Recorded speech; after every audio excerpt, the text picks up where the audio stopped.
Warahmatullahi wabarakatuh.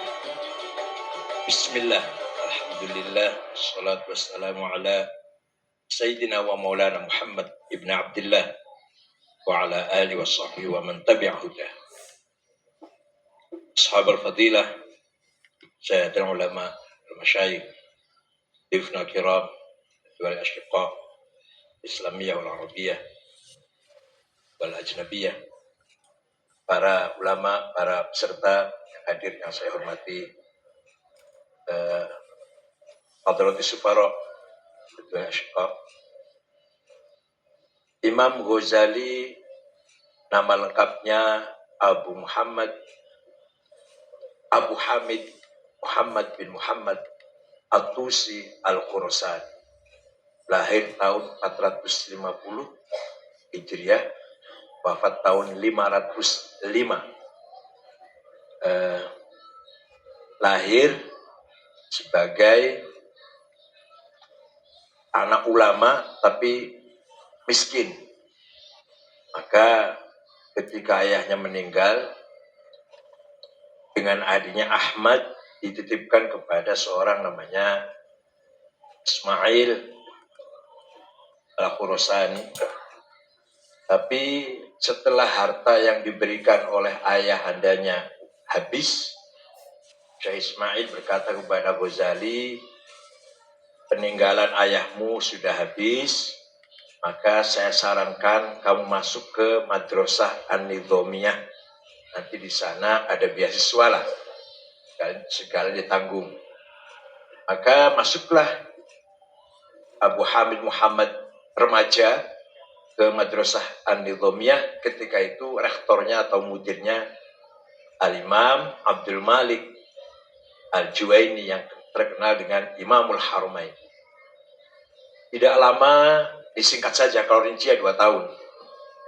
Tidak lama Imam Ghazali terkenal. Sampai-sampai Imam Haramain cemburu. Pernah mengatakan, apa kamu tidak sabar menunggu saya mati? Kalau kamu sudah terkenal banget mengalahkan saya, kata Imam Haramain. Ringkas cerita, Imam Haramain wafat, Imam Ghazali menggantikan beliau. Ya itu dulu, nanti ada lagi seterusnya.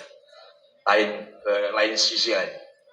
Imam Ghazali pertama kali belajar tentang atau menekuni tentang fikih. Maka setelah paham betul fikih mazhab Syafi'i yang menggabungkan antara nas dan akal, Quran dengan berbagai tipologi ayat, muhkamah, mutasyabihah, mutlaqah, muqayyadah, amma, khassah, hakiki, majazi, nasikhah, mansukhah. Kemudian hadis mutawatir, masyhur, aziz, ahad, digabungkan dengan akal. Akal ada 2, akal kolektif namanya ijma', konsensus, baik itu qauli atau sukuti. Akal sporadis namanya qiyas, ada 9, aulawi, burhani, mantiki, jadali, tamthil, istiqra'i, khitabi, sya'ri, dan iqna'i. Macam-macam qiyas. Itu yang dikembangkan oleh Ghazali dalam memahami usul fikih. Maka beliau menulis kitab Al-Mustasfa dan Al-Manhul, juga Al-Qiyas. Dalam kitab Al-Mustasfa mengatakan, orang yang tidak paham ilmu mantik, yang tidak paham logika, ilmunya tidak bisa dipercaya. Ilmu Ghazali itu ngeritik ahli hadis. Ahli hadis tidak senang ilmu mantik. Para muhadditsin la yuhibbun al-mantik. Yanahu min Aristoteles, laisa min Rasulullah wa min sahabi, wa min ashabi.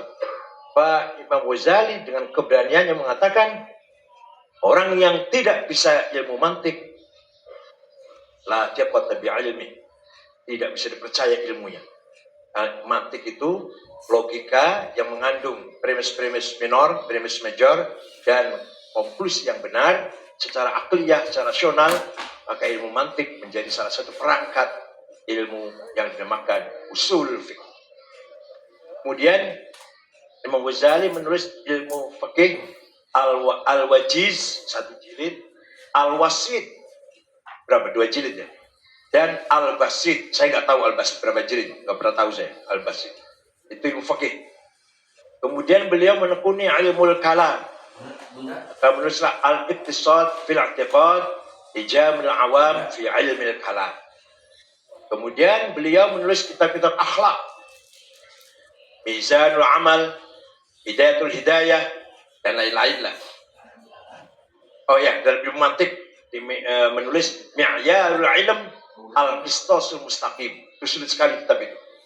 Sulit pemahamannya, Mi'yarul Ilm Al-Qistasul Mustaqim. Kemudian beliau menulis filsafat. Sebelum mengkritik filsafat, beliau menulis filsafat dulu supaya orang tahu bahwa saya paham, bukan hanya ngeritik membabi buta kayak orang zaman sekarang. Kritik sana gobloknya setengah mati badan. Imam Ghazali menulis Maqasidul Falasifah, menjelaskan bahwa maksud-maksud para filsuf seperti ini maksudnya.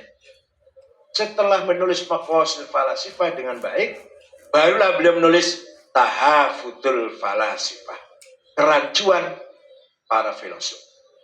Dalam kitab Tahafudul Falasifah, beliau mengatakan para filsuf melakukan hal-hal bid'ah 16 poin, tapi melakukan hal yang kafir, kekufuran 3 poin.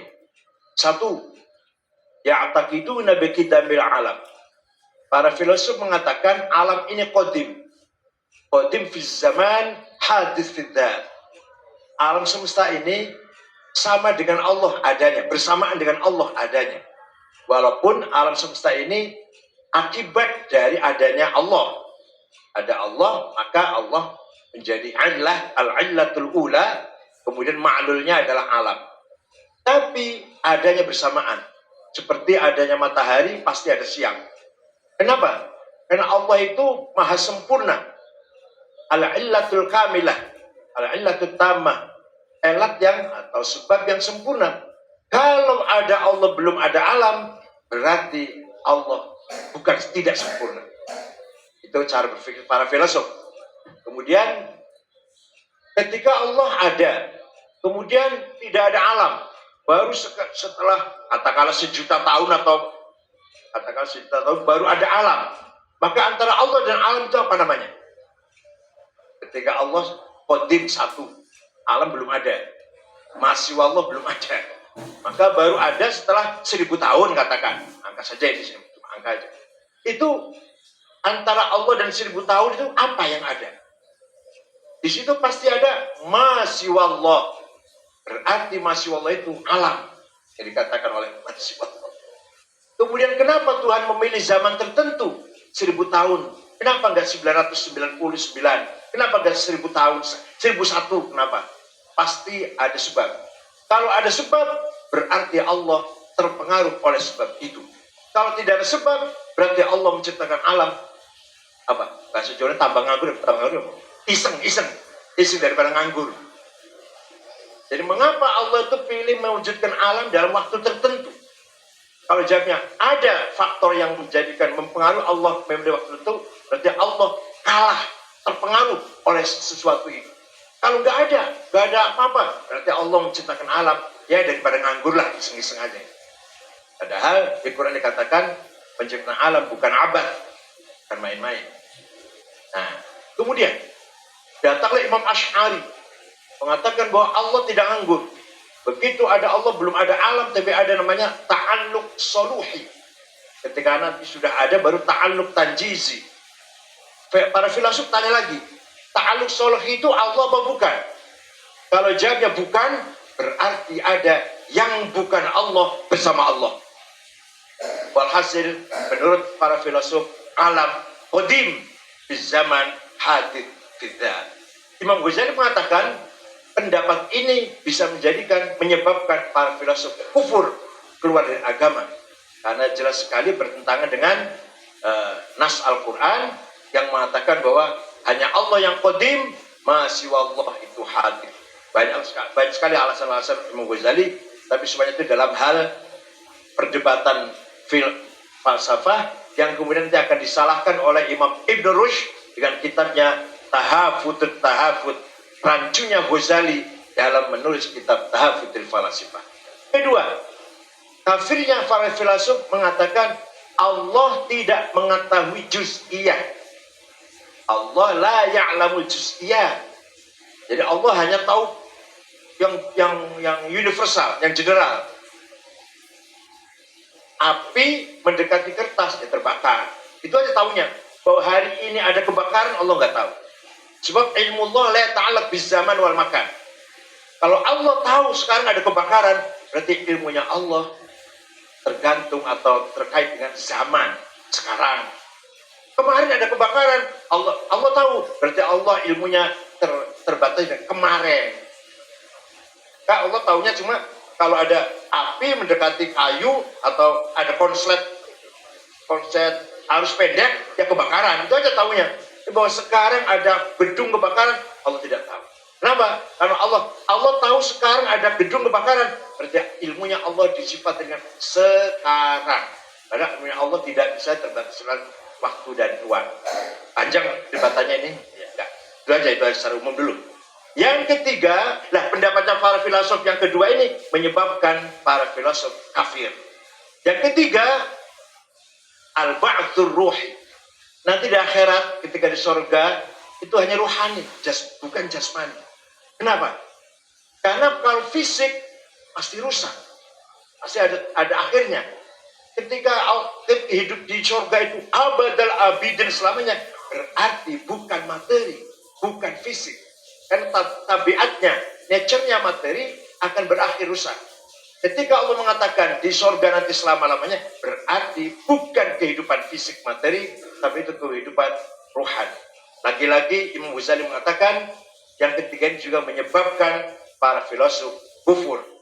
Dengan apa? Dengan dari Al-Quran yang menegaskan bahwa Allah mengetahui juz'iyat dan Allah nanti hidup di akhirat adalah hidup yang fisik dan materi. Itulah yang terangkan dalam kitab Tahaffudzul Falasifah. Walhasil, apa tujuannya? Tujuannya hanya satu. Imam Ghazali ingin menghancurkan pengaruh Aristoteles. Aristoteles selalu berpikir sabab dan akibat. As-sabab wal musabbabat. Yang ada ini pasti sebab akibat, elat ma'lul, pasti itu. Nah, Aristoteles sangat dikagumi oleh filosof baik muslim maupun oleh pelajar-pelajar lah intelektual muslim. Maka Imam Ghazali tujuannya menghancurkan wibawanya Aristoteles. Tapi Imam Ghazali sebenarnya tidak anti filsafat. Asal filsafat itu masih mengakui adanya Allah. Maka Imam Ghazali sebenarnya sangat kagum dengan filsafat Neoplatonisme atau Plotinus, yang di sana ada Allah atau al-khairul mahad, kemudian akal kulli, kemudian nafsul kulli, baru alam materi. Ini Imam Ghazali menerima tentang filsafat itu.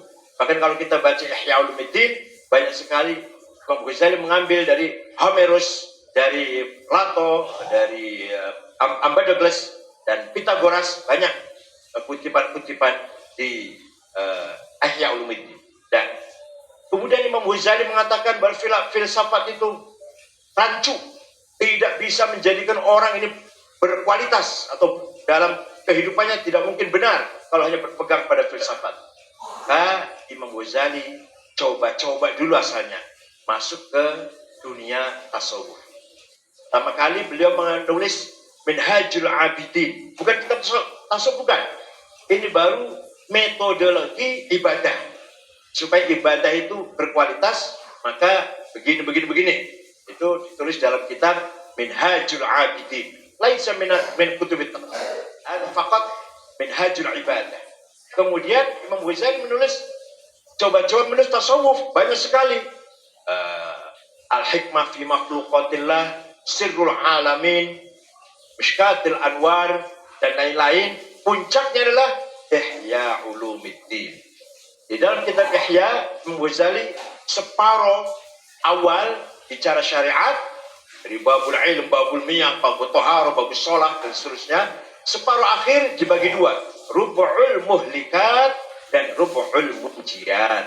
Rubu'ul muhlikat, apa saja yang bisa menghancurkan manusia: takabur, hasad, hiqad, sum'ah, su'udzon, riya, ujub, dan seterusnya. Apa-apa yang menyelamatkan manusia di akhir sendiri, namanya rubu'ul munjiyat: taubat, wara', zuhud, tawakal, ridho, syukur, sakinah, tumakninah, dan seterusnya. qanaah, dan seterusnya. Ada yang menarik dalam kitab Ihya. Ketika bicara tauhid, wah ini jam berapa ya? Ada yang menarik dalam kitab Ihya. Ketika bicara tauhid, gak ada yang selain Ghazali, gak ada seperti ini. Kelebihan Ghazali membagi tauhid menjadi 4. Pertama, kishr. Yang kedua, kishr. Yang ketiga, lub. Yang keempat, lub bin lub. Kishr, kulit, seperti kelapa. Ini kelapa contohnya itu. Apa? Yang di luar apa namanya? Sepet. Sepet itu tauhidnya orang awam. Mulutnya mengatakan la ilaha illallah wa qalbu ghafil. Hatinya lupa dengan makna dalam. Ini sepet ini. Sepet ya. Kulit kelapa yang di luar itu loh. الجوز الهندي قشره مش موجود في الفيديو العربية. هذه هنا في مش عارف أنا ما غزالي يمثل بالجوز الهندي. أنا عارف لماذا هو يمثل أو جاء بالمثال الجوز اللي معناه مش موجود في دول الشرق الأوسط في إندونيسيا ماليزيا.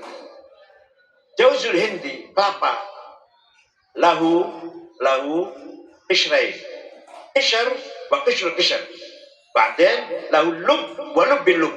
Jazul Hindi, kulit seperti yang paling luar itu tauhidnya orang awam. Barangkali kita barangkali kita nggak usah ngaku khosoh lah, ini awam lah, mengatakan la ilaha illallah wa qalbuna ghafil an ma'na. Mulut lisan hanya mengatakan la ilallah, hati kita kosong, tidak dibarengi dengan arti dan penghayatan. Itu mulut kita yang setiap hari seperti itu. Ini mulut masih halus ya. Kalau mau kasar cangkem kita. Al-sinatuna kadibah, al-sinatuna ghafilah, nahnu ghafalah. Lisanuna yaqul la ilaha illallah wa qalbuna ghafil. Wa qalbuna yuhibbud dunya wal jaw wal mal wal fulus wa deposito wal bank wa bursa efek wa sayarat wanujum manasib la ilaha illallah wa qalbuna fulus.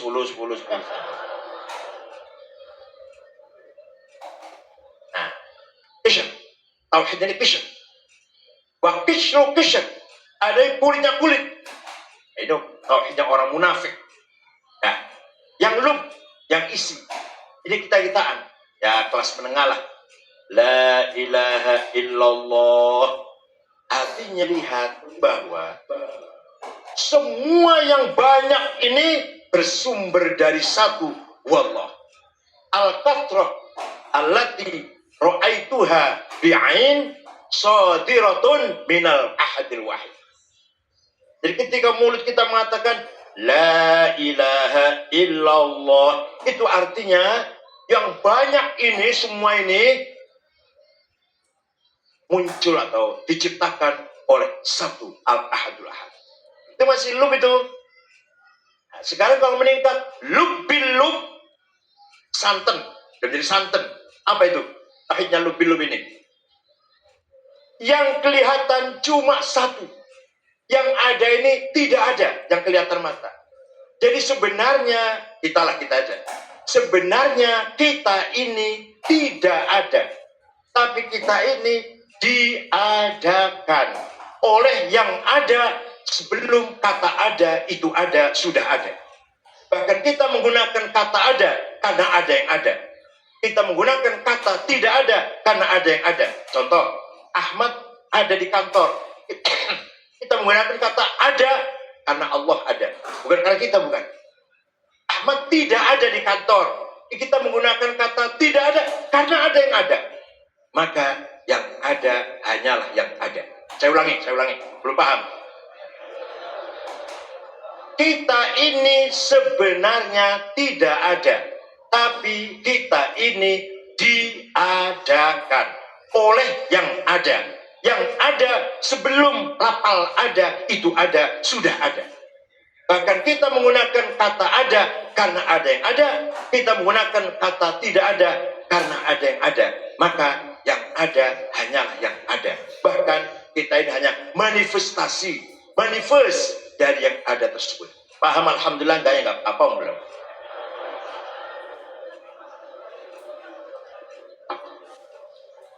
Nah, Maka sebenarnya yang ada hanyalah Allah al-qaim binafsi, qiyamuhu bidati.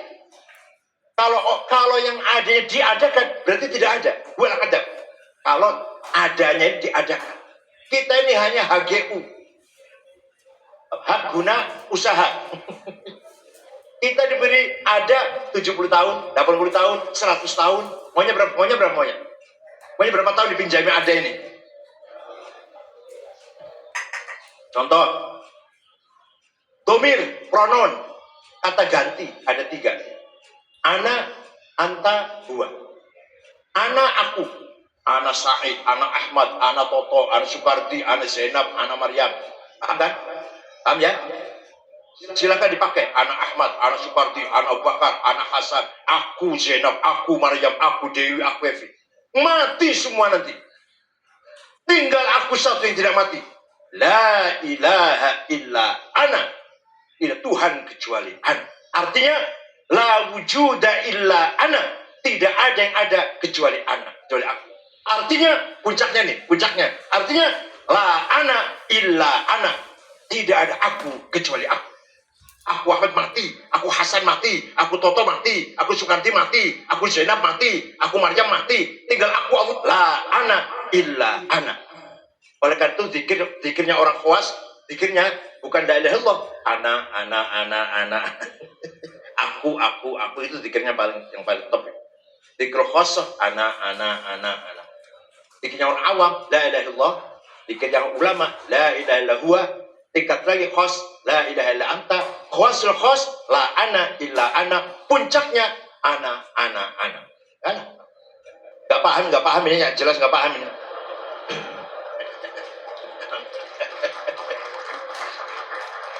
Nah, tapi Imam Ghazali, pengaruhnya Imam Ghazali bukan hanya pada Indonesia, bukan hanya kepada Indonesia. Pemikiran Islam, apa pengaruhnya? Imam Ghazali berhasil mentaufikkan, mengharmoniskan antara syariat dan tasawuf. Belum Ghazali, fuqaha dan sufiyah sering bertengkar. Kata fuqaha, contoh sholat itu harus kiblatnya lurus, pakaiannya bersih, baunya harum, fatihahnya fasih, mujawad, ikhfa idharnya harus bener lah. Tidak surat mustaqim, harus begitu, harus lurus. Kata sufi, halah, kalau hatinya nggak khusyuk percuma sholat kamu itu. Sholat yang penting khusyuk, walaupun kopiannya malang nggak apa-apa, pakainya kaos singlet nggak apa-apa, sarinya cap gaji dulu 3 bulan belum dicuci nggak apa-apa. Yang penting hatinya tawajuh, al khusyuk wal hudur. Kata sufi, sering bertengkar. Akhirnya sering fuqaha meremehkan sufi meremehkan fuqaha. Apa ilmu kamu itu? Saling kamu kulit saja. Kata fuqaha, kamu ini sesat, dolal, jauh sekali dalam memahami agama ini. Kata fuqaha kepada sufi. Al-Hallaj adalah korban daripada fanatisme zahir. Al-Hallaj divonis mati oleh Ibnu Dawud Al-Zahiri tahun 309. Bakar, kepalanya dipancung, dibakar, debunya dibuang ke sungai Dajlah. Itu tahun 309 ketika Khalifah Al-Muqtadir. Itu korban. Begitu pula Ghulam Al-Khalid, bahkan Dunun Al-Misri pernah dipanggil oleh Khalifah Mutawakil dan dipenjara beberapa hari. Itu sufi dan fuqaha terutama hadis ini. Datang Imam Ghazali, apa kata beliau? Dua-duanya sholat harus bersih, fasih, fatihahnya, wudunya sempurna, pakaiannya benar, kiblatnya lurus, hatinya pun harus khusyuk. Itu Imam Ghazali. Dua-duanya harus. Berangkat dari mana? Berangkat dari Allah memanggil Nabi Musa. Datang Nabi Musa menghadap Allah. Apa kata Allah? Fakhla' na'laika innaka bil wadil muqaddasi tuwa. Musa, lepaskan 2 sepatumu. Kamu berada di jurang yang suci, lembah yang suci. Kata ahli tafsir, ya sepatu ini. Kata sufi, ya Allah, repot-repot jauh Nabi Musa datang menghadap Allah, hanya perintah melepas sepatu. Orang remeh-temeh banget perintahnya. Nggak mungkin perintahnya remeh begitu. Jadi apa? Kata sufi, Nabi Musa menghadap Allah diperintah melepas dua hawa nafsu, ghadabiyah dan syahwatiyah. Na'laik. Kata ahli tafsir, ente ngerti bahasa Arab enggak? Na'laika maknanya hawa nafsu dari mana itu? Kalau na'laika maknanya sandal, bakyak, terumpah, selop, sepatu, ceplek, apalagi? Itu bisa. Sepatu, sandal, terumpah, selop, gemparan, teklek, boleh. Tapi kalau na'laika maknanya hawa nafsu, jauh banget. Imam Ghazali berkata, dua-duanya. Nabi Musa datang menghadap Allah, sepatunya dilepas, hawa nafsunya pun dilepas. Dua-duanya. Seperti kita ketika sholat ke masjid, sepatu dilepas, hawa nafsu dilepas. Sholat kita khusyuk. Selesai sholat, sendal dipakai lagi, hawa nafsu pun kembali lagi.